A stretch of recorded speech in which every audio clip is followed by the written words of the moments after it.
Assalamualaikum warahmatullahi wabarakatuh. Perkenalkan, nama saya Aisyah Mumtaz dan rekan saya Ai Hafifah. Kami dari kelompok 15 ingin memaparkan materi mengenai memahami kebudayaan Barat dan Indonesia. Sebelumnya di sini saya akan menjelaskan mengenai pengertian budaya.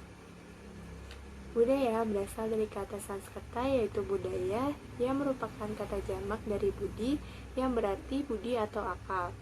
Budaya adalah cara hidup yang berkembang yang dimiliki oleh sekelompok orang yang diwariskan dari generasi ke generasi. Budaya memiliki beberapa unsur, diantaranya agama, politik, adat istiadat, bahasa, bangunan, pakaian, peralatan, bangunan, dan karya seni. Selanjutnya di sini ada fungsi kebudayaan bagi masyarakat. Yang pertama itu ada sebagai hasil karya yang dimiliki oleh manusia untuk melahirkan teknologi atau kebudayaan kebendaan. Yang kedua, sebagai norma dan nilai-nilai sosial dapat menghasilkan tata tertib dalam pergaulan kemasyarakatan. Yang ketiga, sebagai cara masyarakat untuk bertindak atau berkelakuan yang sama dan harus diikuti oleh seluruh anggota masyarakat tersebut. Selanjutnya di sini ada karakteristik kebudayaan. Yang pertama itu kebudayaan adalah milik bersama. Artinya bahwa unsur-unsur yang tercakup dalam kebudayaan seperti ide, nilai, dan pola perilaku dijalankan dan dipelihara bersama-sama oleh seluruh anggota masyarakat. Yang kedua, kebudayaan merupakan hasil belajar. Kebudayaan diwariskan melalui hubungan-hubungan sosial yang terus-menerus. Yang ketiga, integrasi kebudayaan. Sebagai proses yang terintegrasi, perubahan pada salah satu unsur kebudayaan dapat mempengaruhi unsur kebudayaan yang lain. Selanjutnya di sini ada sifat kebudayaan. Yang pertama itu ada universal. Kebudayaan bersifat universal yaitu sebagai atribut masyarakat dunia. Yang kedua adalah dinamis, yaitu mengalami perubahan atau perkembangan. Yang ketiga, akulturasi. Artinya, kebudayaan tertentu dihadapkan dengan unsur dari suatu kebudayaan asing, maka kebudayaan asing tersebut lama-kelamaan akan diterima dan diolah ke dalam kebudayaan yang sudah ada, tanpa menyebabkan hilangnya unsur kebudayaan kelompok itu sendiri.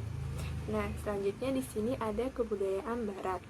Kebudayaan Barat itu adalah seluruh cara hidup, cara berpikir, pakaian, alat musik, rumah tradisional, tarian, dan pandangan hidup bangsa-bangsa di belahan bumi bagian Barat seperti Eropa dan Amerika.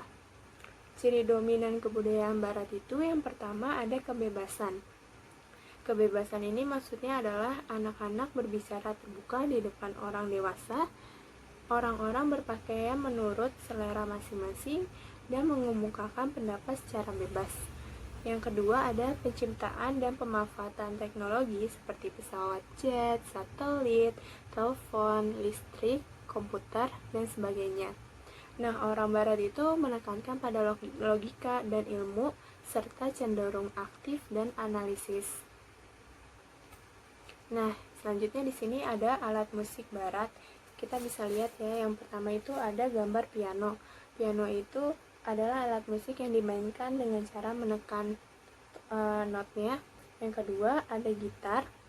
Yang ketiga triangle, yaitu alat musik yang sering digunakan pada perkusi yang berbentuknya segitiga yang terbuat dari logam. Nah, yang keempat itu trompet. Trompet itu sering dimainkan bersamaan dengan marching band. Selanjutnya biola. Biola itu dimainkan dengan cara digesek. Jika kita menggeseknya itu pasti suaranya akan terdengar seperti melengking. Nah, di sini ada makanan Barat, yaitu yang pertama ada pizza, yaitu makanan yang sejenis roti yang berbentuk bulat dan pipi yang dimasak dengan cara di oven dan ditaburi berbagai macam topping.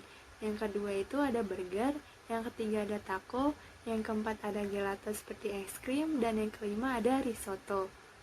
Ada pakaian adat, yang pertama itu trek dari Jerman dan Austria.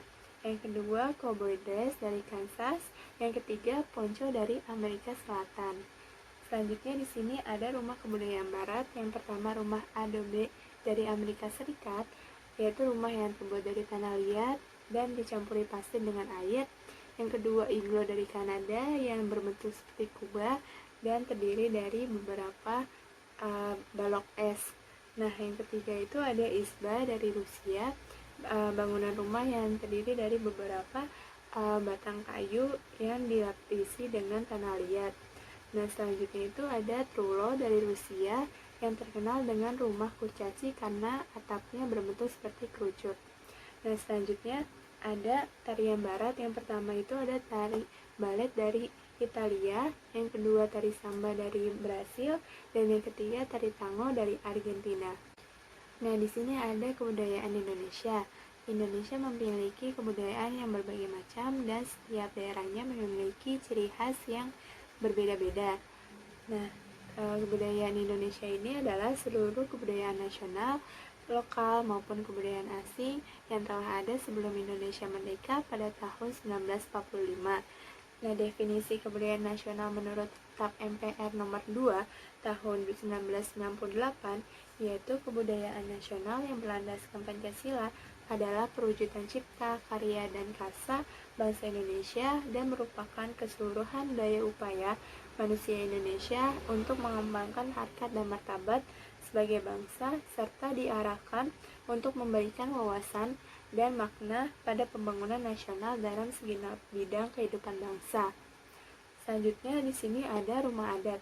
Yang pertama ada Rumah Bango Bade dari Aceh, yang kedua Rumah Gadang dari Sumatera Barat, yang ketiga ada Rumah Rakit Limas dari Bangka Belitung, yang keempat ada Rumah Kebaya dari Jakarta, yang keempat ada Rumah Belung dari Riau, yang keenam Rumah Lamin dari Kalimantan Timur. Nah, selanjutnya di sini ada tarian Indonesia. Yang pertama itu ada tari kecak dari Bali, tari pendek dari Bali, tari topeng dari Jakarta, dan tari merak dari Jawa Barat. Selanjutnya di sini ada lagu daerah. Yang pertama itu Ampar-Ampar Pisang dari Kalimantan Selatan, Anak Kambing Saya dari Nusa Tenggara Timur. Yang ketiga Apuse dari Papua, Ayo Mama dari Maluku, Kicir-Kicir dari Jakarta, Gundul Pacul dari Jawa Tengah. Nah, selanjutnya di sini ada alat musik Indonesia. Yang pertama ada kolintang dari Sulawesi Utara, yang kedua sasando dari NTT, yang ketiga angklung dari Jawa Barat, yang keempat tifa dari Maluku. Nah, di sini ada pakaian adat. Yang pertama itu ada ule balang dari Aceh, terus yang kedua ada bundo kanduang dari Sumatera Barat, yang ketiga ada paksian dari Bangka Belitung. Selanjutnya di sini ada makanan Indonesia. Yang pertama ada mie Aceh dari Aceh, yang kedua ada bika Ambon dari Medan, yang ketiga ada rendang dari Sumatera Barat, yang keempat ada otak-otak dari Riau, yang kelima ada gulai ikan patin dari Jambi, dan yang terakhir ada pempek dari Palembang. Nah, selanjutnya ini konsep pendidikan karakter di negara barat. Di negara barat, terutama Amerika Serikat, pendidikan karakter itu menekankan kepada siswa agar mampu memahami, berkomitmen, berbuat baik. Menurut Thomas Licona tahun 1991, nilai-nilai yang harus dikembangkan dalam pendidikan karakter itu yang pertama ada jujur, amanah, bertanggung jawab, rasa hormat, adil, dan kepedulian. Nah, selanjutnya itu ada menurut Susan J. Kovalik memasukkan pendidikan karakter sebagai bagian dari pendidikan kecakapan hidup atau life skill. Nah, kecakapan hidupnya yang pertama itu ada akal sehat. Maknanya itu ya menggunakan pertimbangan yang baik dan matang. Yang kedua kreativitas, mengembangkan gagasan dan menciptakan sesuatu melalui keterampilan imajinatif. Yang ketiga berinisiatif, yaitu melakukan sesuatu karena keinginan sendiri tanpa keterpaksaan. Yang selanjutnya ada kesabaran, menunggu dengan sabar seseorang atau suatu kejadian proses. Yang keempat itu ada kebanggaan, rasa puas karena telah melakukan sesuatu secara maksimal. Yang terakhir itu ada daya upaya, yaitu bertindak sebaik-baiknya dan melakukan yang terbaik. Nah, selanjutnya di sini ada pendidikan karakter di Indonesia. Pendidikan dewasa ini dituntut untuk merubah peserta didik ke arah yang lebih baik.